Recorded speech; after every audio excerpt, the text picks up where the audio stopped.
भारतीय शेयर बाजार एक बार फिर ऐसे मोड़ पर खड़ा है जहां सवाल ज्यादा है और जवाब कम। कुछ महीने पहले तक वही बाजार जो हर हफ्ते नया रिकॉर्ड बना रहा था, आज ठहर सा गया है। निफ्टी ऊपर जाने की कोशिश करता है, लेकिन हर बार कुछ ना कुछ उसे रोक देता है। और अब मार्केट को लेकर एक गंभीर चेतावनी सामने आई है। IndiaCharts.com के फाउंडर और मार्केट स्ट्रेटेजिस्ट रोहित श्रीवास्तव का कहना है कि अगर हालात नहीं बदले तो 2026 के अंत तक निफ्टी 50 गिरकर 19,000 तक जा सकता है।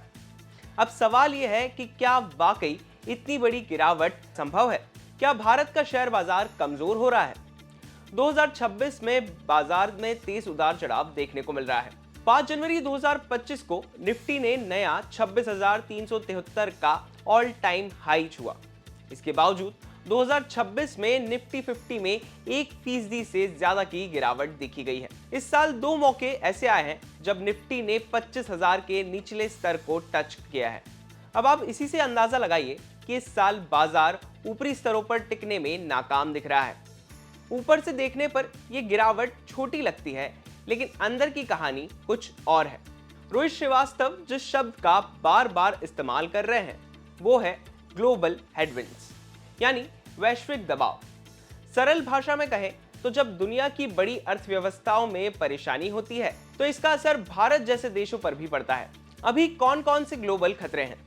अमेरिका और यूरोप की अर्थव्यवस्था स्लो होना, यूएस शेयर मार्केट में ओवरहीटिंग बॉन्ड यील्ड्स और डॉलर में मजबूती, जियोपॉलिटिकल तनाव, तेल और कमोडिटी की अनिश्चित कीमतें, इन सब का असर धीरे धीरे भारत के बाजार पर भी पड़ता दिख रहा है।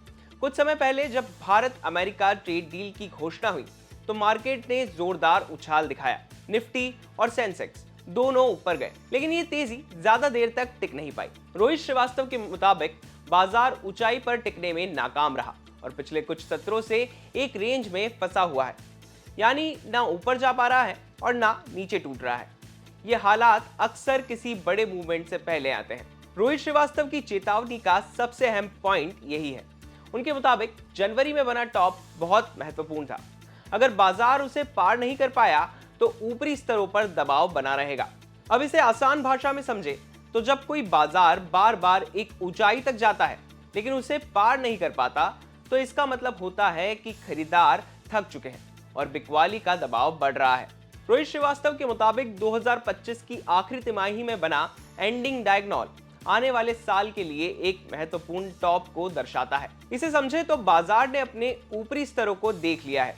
यही सबसे बड़ा सवाल है। रोहित श्रीवास्तव का मानना है कि ग्लोबल दबाव के कारण निफ्टी 50 इस साल के अंत तक 19,000 के आसपास पहुंच सकता है। यानी आज जहां निफ्टी 25,700 के आसपास है, वहां से करीब 6,000 पॉइंट की गिरावट। ये कोई छोटी मोटी गिरावट नहीं है। यही बात सबसे ज्यादा चिंता की है। रोहित श्रीवास्तव कहते हैं कि निफ्टी अभी ऊपर से टिका हुआ दिख रहा है, लेकिन अंदर कई स्टॉक्स फिसलने लगे हैं। यानी इंडेक्स ठीक लग रहा है, लेकिन ज्यादातर शेयर गिर रहे हैं। इसे कहते हैं ब्रेथ वीकनेस। ये अक्सर बड़ी गिरावट से पहले दिखाई देती है। सिर्फ भारत ही नहीं, अमेरिकी शेयर बाजार, यूरोपीय मार्केट, सब जगह तेजी के बाद थकान दिख रही है। रोहित श्रीवास्तव मानते हैं कि बैंकिंग सेक्टर अभी मजबूत रह सकता है, क्योंकि 2025 में बैंक सबसे अच्छा प्रदर्शन करने वाला सेक्टर रहा है। अभी तो इनमें वैल्यू दिखती है, इसलिए ये बाकी बाजार से बेहतर टिक सकता है।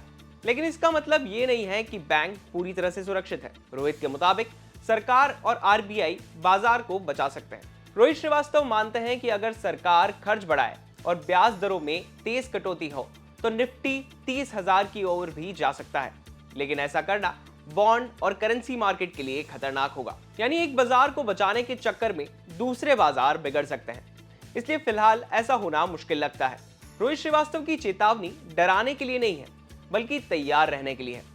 निफ्टी 19,000 पर आए या ना आए, ये भविष्य बताएगा, लेकिन जोखिम साफ दिख रहा है।